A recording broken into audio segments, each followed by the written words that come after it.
अस्सलाम वालेकुम दोस्तों। इसके पास एक दुनिया बदल देने वाला आइडिया यानी एसी करंट को प्रैक्टिकल करने का आइडिया तो था, लेकिन इस पर पैसे लगाने के लिए अमेरिका में कोई भी इन्वेस्टर तैयार नहीं था, क्योंकि इसके मुकाबले में महंगे और कम सलाहियत वाले करंट डीसी करंट पर एडिसन की इजारादारी थी और उसके पास इन्वेस्टमेंट भी बहुत थी। वैसे भी एडिसन अमेरिका में एक डार्लिंग सेलिब्रिटी था। वो टेस्ला के आने से 2 साल पहले अमेरिकी घरों में बल्ब की रोशनी पहुंचाकर दुनिया भर में नाम, इज्जत और पैसा कमा चुका था। तो इसके मुकाबले में क्रोएशिया से आने वाले एक नाकाम बेरोजगार की बात कौन सुनता।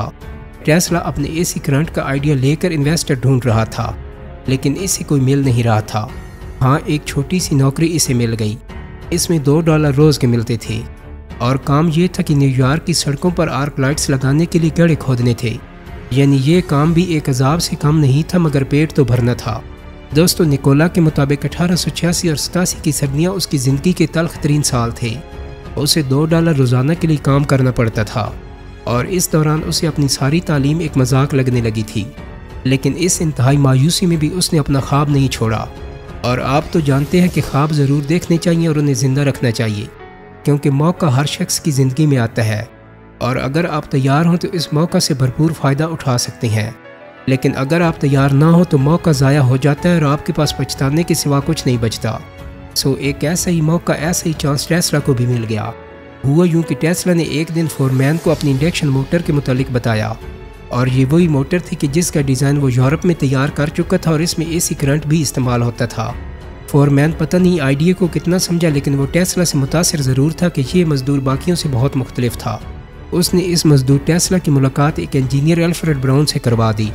जब टेस्ला ने अल्फ्रेड को अपनी मोटर और एसी करंट के कामयाब प्रैक्टिकल इस्तेमाल के बारे में बताया तो इसे कुछ बात समझ आ गई।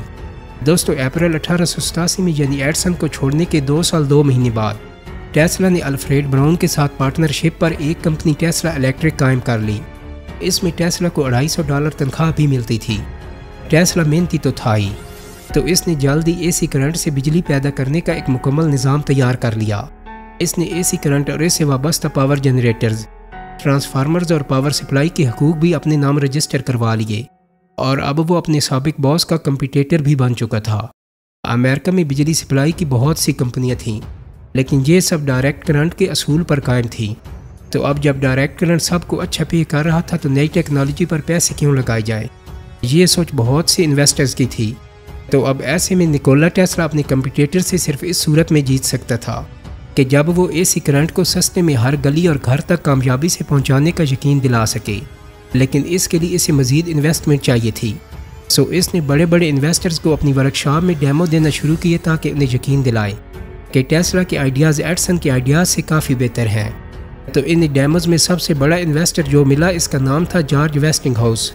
दोस्तों, वेस्टिंगहाउस एसी करंट पर काम कर रहा था, लेकिन वो इसे ज़्यादा सस्ता और प्रैक्टिकल करने में कामयाब नहीं हो रहा था। बस छोटे पैमाने पर इससे मशीनें वगैरह तैयार हो रही थीं।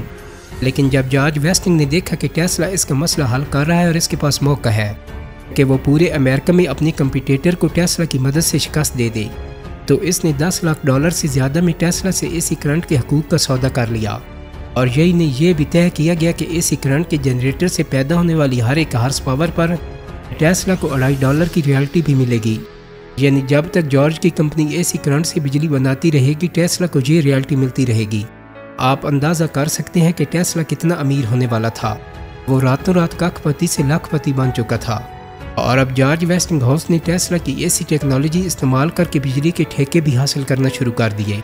ये डीसी करंट की शिकस्त का आगाज़ था, क्योंकि डीसी करंट कम वोल्टेज वाला करंट था जो लंबे फासले तक नहीं जा सकता था और किसी भी बड़े शहर को बिजली फराहम करने के लिए हर एक मील पर एक नया बिजली घर बनाना ज़रूरी होता था। यानी डीसी करंट पर भारी रकम और हैवी इन्वेस्टमेंट की ज़रूरत होती थी। जबकि टेस्ला का एसी करंट हाई वोल्टेज था, लेकिन इसे तारों और खंभों की मदद से हज़ारों किलोमीटर दूर तक पहुंचाया जा सकता था और सिर्फ एक बिजली घर से पूरे शहर को बिजली दी जा सकती थी।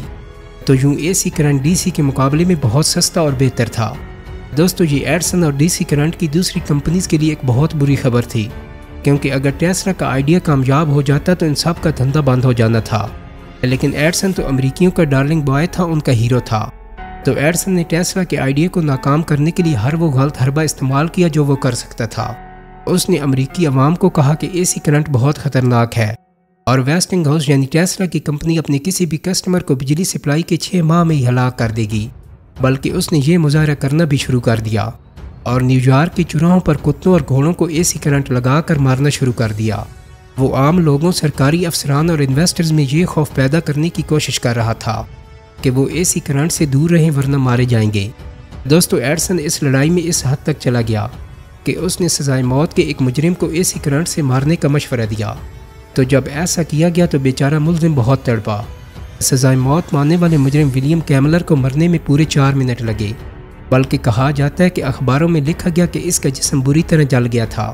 اخبارات نے اس تکلیف دہ موت پر تبصرہ کرتے ہوئے کیملر کو بیچارہ مجرم قرار دیا، لیکن جب یہ خبریں ایڈسن تک پہنچی تو اسے کوئی پچھتاوا نہیں تھا، بلکہ اس نے کہا کہ چونکہ یہ پہلی بار تھا کہ اے سی کرنٹ سے لوگوں کو مارا جا رہا ہے تو جوش میں ان سے کچھ غلطیاں بھی ہو گئی ہوں گی، اور اس نے تجویز دی کہ اگلی بار اگر کسی شخص کو بجلی کی کرسی پر بٹھایا جائے تو اس کے دونوں ہاتھ پانی سے بھرے برتن میں ڈبو دیے جائیں اور پھر کرنٹ چھوڑا جائے۔ تو اب صورتحال یہ تھی کہ American public A C current سے جانوروں اور انسانوں کے مرنے کا دردناک منظر اپنی آنکھوں سے دیکھ رہی تھی، اور پھر ان کا ہر دل عزیز سائنسدان ایڈسن بھی اے سی کرنٹ کی مخالفت کر رہا تھا۔ چنانچہ پراپوگنڈا کام کرنے لگا۔ اس نے پبلک اوپینین میں آگ لگا دی اور لوگ اے سی کرنٹ کے خلاف ہونے لگے۔ اس دوران ایک اور حادثے نے بھی اے سی کرنٹ اور ٹیسلا کی ساکھ کو اور اس کے بزنس کو نقصان پہنچایا۔ ہوا یہ کہ 1891 میں نیو یارک میں ایک لائن مین اے سی کرنٹ کے کھمبے پر کرنٹ لگنے سے مر گیا۔ تو اس واقعے کے بعد نیو یارک شہر کی انتظامیہ نے حکم دیا کہ اے سی کرنٹ کو زیر زمین بچھایا جائے۔ دوستو، اب ایڈسن کے ڈی سی کرنٹ کی وائرنگ تو پہلے ہی انڈر گراؤنڈ تھی، مگر ویسٹنگ ہاؤس الیکٹرک کو اپنے پہلے سے بچھائی ہوئی تاروں کو کھمبوں سے اتار کر زمین کے نیچے بچھانا پڑا، کہ جس سے کمپنی پر اضافی مالی بوجھ پڑا اور انہیں بجلی کی قیمت بھی تھوڑی بہت بڑھانا پڑی۔ تو اب وار آف دی کرنٹس میں ٹیسلا کو شکست ہو رہی تھی۔ عام لوگ اے سی کرنٹ سے ڈرنے لگے تھے۔ یوں لگ رہا تھا کہ اے سی کرنٹ مارکیٹ سے غائب ہو جائے گا، لیکن پھر قدرت نے ٹیسلا کو ایک موقع اور دیا۔ 1893 میں شکاگو میں ورلڈ کولمبین ایگزیبیشن ہو رہی تھی کہ جس میں لاکھوں لوگوں نے شریک ہونا تھا۔ اس نمائش میں نئی مشینوں کی نمائش ہونا تھی اور بزنس کمیونٹی نے بھی بڑی تعداد میں یہاں آنا تھا۔ یہ دنیا کی پہلی عالمی نمائش تھی کہ جسے بجلی سے روشن کرنے کا فیصلہ کیا گیا، اور جس کے لیے نمائش کی جگہ پر 1 لاکھ سے زیادہ بلب روشن کیے جانے تھے۔ تو اب یہ بہت بڑا ٹھیکہ تھا، اور اس کے لیے ایڈسن اور ٹیسلا کی کمپنیز نے بھی بولیاں دی ہوئی تھیں۔ دوستو، اب یہ صرف ٹھیکے کی لڑائی نہیں رہی تھی، بلکہ اس بات کی بھی جنگ تھی، اور اس بات کا بھی فیصلہ ہونا تھا کہ کون سا کرنٹ باقی رہے گا، ٹیسلا کا اے سی یا پھر ایڈسن کا ڈی سی۔ تو اس نمائش کے لیے ٹیسلا کی کمپنی ویسٹنگ ہاؤس نے 5 لاکھ اور ایڈسن کی کمپنی نے 10 لاکھ کی بولی دی، اور نمائش کے منتظمین نے تمام پراپوگنڈے کے باوجود ٹیسلا کے اے سی کرنٹ کو یہ ٹھیکہ ایوارڈ کر دیا۔ بس ایک بات تھی جو ایڈسن کے پراپوگنڈا سے پھیلی تھی کہ اس کرنٹ سے لوگ مر جائیں گے۔ تو اس تاثر کو رد کرنے کے لیے ٹیسلا نمائش میں پہنچا، اور اس نے بہت سے لوگوں کے سامنے بجلی کے ایک ٹرمینل پر ہاتھ رکھا اور کرنٹ اس کے جسم میں داخل ہو گیا، اور اس کا جسم کسی بلب کی طرح ہی چمکنے لگا۔ مگر کرنٹ نے ٹیسلا کو کوئی نقصان نہیں پہنچایا، کیونکہ وہ کار کے تلوے والے جوتے پہنے ہوئے تھا، یعنی وہ دکھا رہا تھا کہ تھوڑی سی احتیاط کی جائے تو یہی کرنٹ دنیا کا مستقبل ہے اور محفوظ ہے۔